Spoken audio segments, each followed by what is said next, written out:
Hello, back to my channel SG family. সবাইকে জানাই good morning, শুভ সকাল। তার সাথে সবাইকে জানাই অনেক অনেক শুভেচ্ছা, অনেক অনেক অভিনন্দন। তো বন্ধুরা, সবাই কেমন আছো?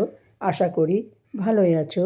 তো রোজকার মতো আজকেও গল্প নিয়ে এলাম, কিন্তু আজকের গল্পটা শুধুই মাকে নিয়ে। মায়েদের অধিকার কিচ্ছু নেই। মারা সব সময় লাঞ্ছিত, অপমানিত, অবহেলিত হতে হয়। তো এই নিয়েই আজকের গল্প। তো দেখো, আর চ্যানেলটি সাবস্ক্রাইব করে আমার পাশে থেকো। আর কেউ অ্যাড স্কিপ করো না, অনুরোধ রইল পুরো গল্পটা শোনার জন্য। তো বন্ধুরা, আজকের গল্পে তোমাদের আশা করি ভালোই লাগবে। দেখো, 10 মাস 10 দিন গর্ভে ধারণ করেছিলাম আমি। প্রেগনেন্সির সময় ডাক্তার বলেছিলেন ওর নিঃশ্বাস গুনতে হবে আমায়, কারণ কিছু কমপ্লিকেশন ছিল। তখন প্রথমবার উপলব্ধি করেছিলাম ওর নিঃশ্বাসও মিশে আছে আমার মধ্যে। তারপর ও এলো যথা সময়ে। ওকে আমার কোলে দিতে, ওর নরম তুলতুলে গাল আমার গালে ঠেকাতে আমি যেন পূর্ণ হলাম। মনে হলো এই প্রাণ তো আমারই অংশ। ওর জন্মের দিন বিকেলে হাসপাতালে এলেন ওর ঠাকুমা আর দাদু, মানে আমার শ্বশুর শাশুড়ি।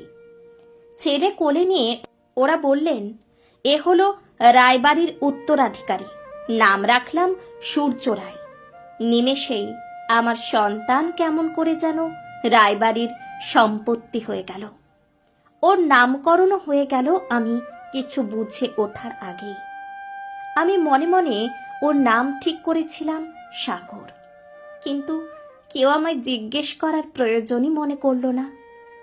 7 দিন পর আমি হাসপাতাল থেকে ওকে কোলে নিয়ে বাড়ি ফিরলাম। শ্বশুর বাড়ি শুদ্ধ সব লোক জল্পনায় ব্যস্ত। ওকে কার মতো দেখতে হয়েছে। কেউ বলে ওকে দেখতে ওর বাবার মতো, কেউ বলে ওর দাদুর মতো, কেউ বলে ঠাকুমার মতো, তো কেউ পিসির মতো।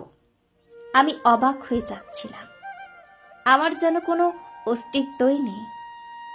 আমার কাজ যেন ছিল শুধু জন্ম দেওয়া। সেটুকু মিটে যেতে আমার যেন কোনো প্রয়োজনই নেই। 10 মাস 10 দিন সন্তানকে গর্ভে রাখে মা। প্রসব বেদনার তীব্র যন্ত্রণা সহ্য করে মা। তবুও সন্তানের নামের সাথে জুড়ে যায় তার বাবার পদবি। মা হয়ে যায় বাড়তি। আর আমার ক্ষেত্রেও তো আমি নাম রাখার সুযোগটুকুও পেলাম না। ভেবেছিলাম ওর ডাক নামটুকু রাখার অধিকার অন্তত আমার, তাই আদর করে ওকে ভোঁদর বলে ডাকতাম। শ্বশুর মশাই একদিন শুনতে পেয়ে ধমকে উঠলেন, ওসব কি অলক্ষণে নাম বৌমা? ওকে বাপন বলে ডাকো। ওর বাবার ডাক নাম বাবাই, তাই মিলিয়ে বাপন।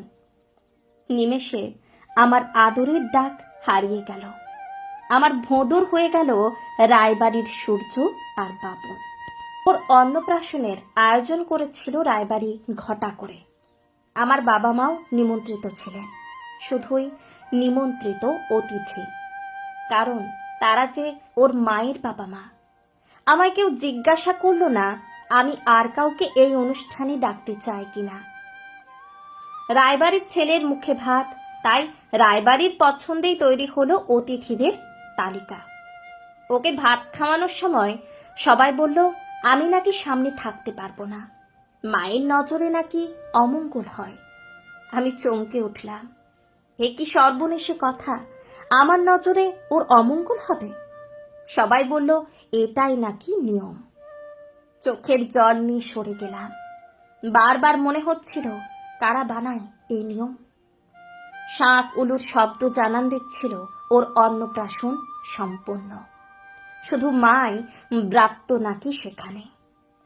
আমি চেয়েছিলাম ওকে বাংলা মিডিয়ামে পড়াতে। ইচ্ছা ছিল নিজের মাতৃভাষাটা ভালো করে জানুক, কিন্তু হায়রে আমার ইচ্ছা। ও যে রায়বাড়ির ছেলে, রায়বাড়ি তাই ওকে ভর্তি করলো ইংরেজি মাধ্যমে। ভর্তির ফর্মেও গার্জেন হিসাবে শুধু বাবার নাম, না মা কোথাও নেই। এইভাবে আস্তে আস্তে রায়বাড়ির ছেলের মাঝে কিভাবে যেন হারিয়ে যাচ্ছিল আমার আত্মজ। আমি কেমন যেন অপ্রয়োজনীয় বোধ করছিলাম নিজেকে ওর জীবনে। ওর স্কুল কলেজের খাতায় শুধুই ওর বাবার নাম, সবাই ওকে চেনে রায়বাড়ির ছেলের পরিচয়। ওর গার্জেন মিটিংগুলোতেও যাই শুধু ওর বাবা নয়তো দাদু। আমি কোথাও নেই, শুধু ওকে খেতে দেওয়া ছাড়া।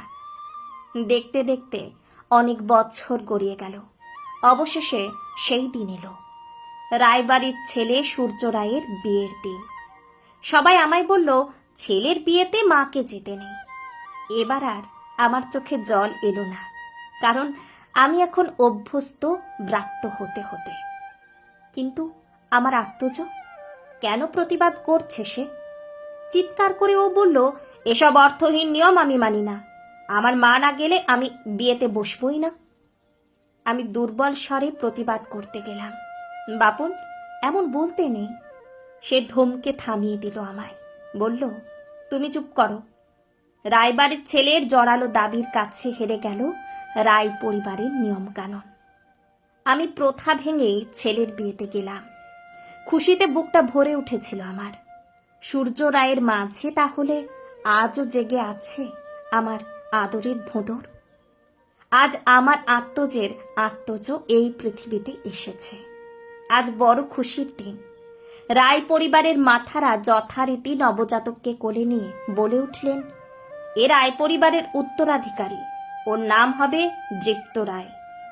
না, দৃপ্ত রায় নয়, ওর নাম হবে শুদ্ধ রায় সরকার, বলে উঠল বাপন।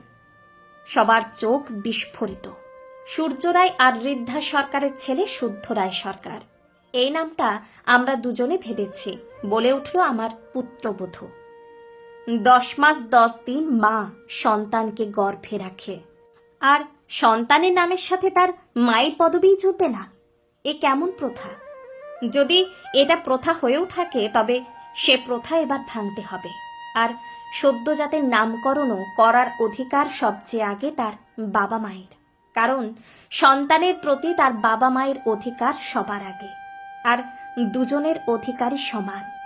আর হ্যাঁ, আমার সন্তানের যে কোনো অফিসিয়াল ডকুমেন্টে আমার আর সূর্যের দুজনেরই নাম থাকবে, কারণ ও আমাদের দুজনেরই সন্তান।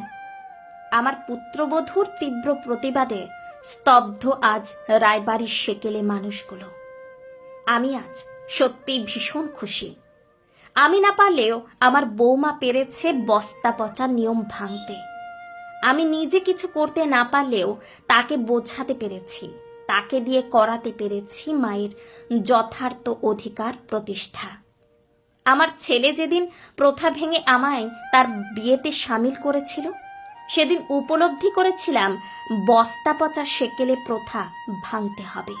আসলে অধিকার কেউ দেয় না, অধিকার ছিনিয়ে নিতে হয়। আমার নাতি শুদ্ধ রায় সরকার উদাহরণ হোক সকলের মাঝে। ওকে দেখেও আরো অনেক মেয়েরা মায়েরা সচেতন হোক, তারা বুঝুক 10 মাস 10 দিন গর্ভে রেখে জন্ম দেওয়া সন্তানের নামের সাথে শুধু তার বাবার নয়, মায়ের পরিচয় জুড়ে দেবার সমান প্রয়োজন ও অধিকার আছে। জীবনের সব ক্ষেত্রেই বাবা ও মা সন্তানের ক্ষেত্রে সমানভাবে অপরিহার্য। তাই প্রতিটা সন্তান পরিচিত হোক তার বাবা মা উভয়ের পরিচয়ে। শুরু হোক না প্রথা ভাঙার খেলা। মায়েরাও জিতুক না, পৃথিবী জানুক না মা মানে শুধু স্যাক্রিফাইস নয়, মায়েরও অধিকার সমান ঠিক বাবার মতোই।